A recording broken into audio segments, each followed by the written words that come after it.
Good evening. My name is Nikki Lars. I live in Providence, and I'm here to tell you that though the House rules may seem like the kind of esoteric thing that only political wonks and insiders care about, for many of us voters, they are the very most important issue that our state faces this year.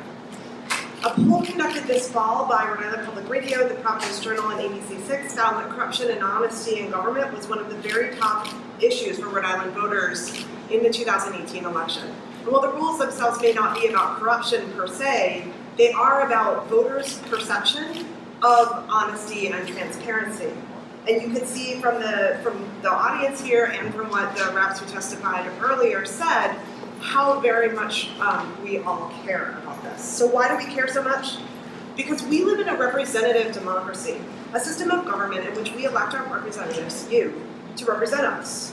We do what we can to have a voice in this system. We work hard to elect people who will be responsive to us as constituents. We call and we write to tell you our views, and we take time away from our jobs, our families, and all our other responsibilities to come here and speak to you on evenings like this.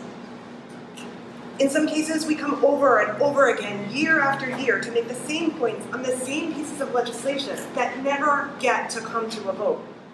I know that not every bill that I support will be passed into law. That's the nature of government. But I, like all Rhode Islanders, deserve the chance to see those bills that I have come here to speak on, that my representative supports, that I have written and called about, come to a vote. The current system of rules means that this vote does not happen on so many of the things we care about. And it means, again, as people have already said tonight, that votes do happen for things rushed through so quickly that you don't even have time to read them, never mind us. Neither of these states of affairs is a recipe for good, responsive, and representative government. There's a reason you vote anew on the rules each session. They're not set in stone. They don't require the complex amendment procedures of a constitution. They should be adaptable to circumstances and responsive to the body of hardworking men and women that you are. The current rules proposal maintains a status quo designed to prevent you from governing in our name. And I am here today to ask that you empower yourselves to govern. We will not forget this choice, though it be 665 days until the next election. The choice is the most important one that you will make in your term, for it determines all of the others. Change the rules. Change them so that legislation does not remain stuck in committee for over a generation. Change them so that we can once again believe that our government works for us. Change them and let us restore our faith in representative democracy. Thank you.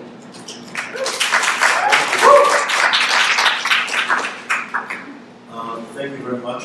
Any questions? Representative Blueberry, before you begin, let me just say we do have your written testimony and we will go into the record. Second question. I agree with most of what you said, but I do have a question. Are you advocating that every bill should get a vote, or are you advocating for a reform discharge petition or some other? I'm advocating for the discharge petition reform and also for the fact that committees should have better processes for actually getting the bills out of committee. I'm not an expert on rules and I'm not an attorney, so I can't speak to the best way to do that. I know what the proposal is that the Reform Caucus has made. I would support that, or any other reasonable proposal that means that the majority of bills don't just get stuck in committee year after year.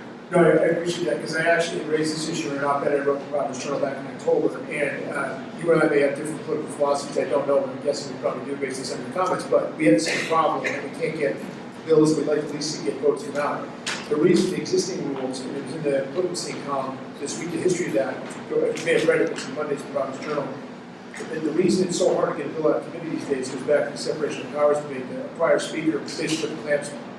And I don't think that's appropriate. I think it should be easier to get votes on bills that at least a certain significant percentage of the body wants to vote.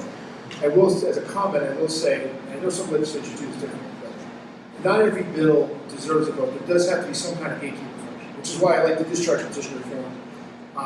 But as one of my former colleagues said to me once, what if you put a bill that says we're going to eliminate the income tax to a vote? You can't do that. Everybody's going to vote against that. It's stupid, but then we all get tagged as voting income tax.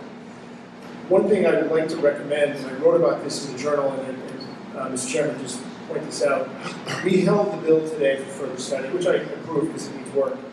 I think our rules should be rewritten, not necessarily to change the substance at this point, but to have the first reading second. I think every bill should get a first reading. Testimony only should be heard, no votes taken. That way you don't put people on the spot, they're holding the bill for further study, and all that stuff. You hear testimony. The critical question, to your point, what makes a bill come back for committee vote? I had some suggestions. I think committee chairs should have some discretion. I think the speaker should have discretion. I think the minority leader should have discretion.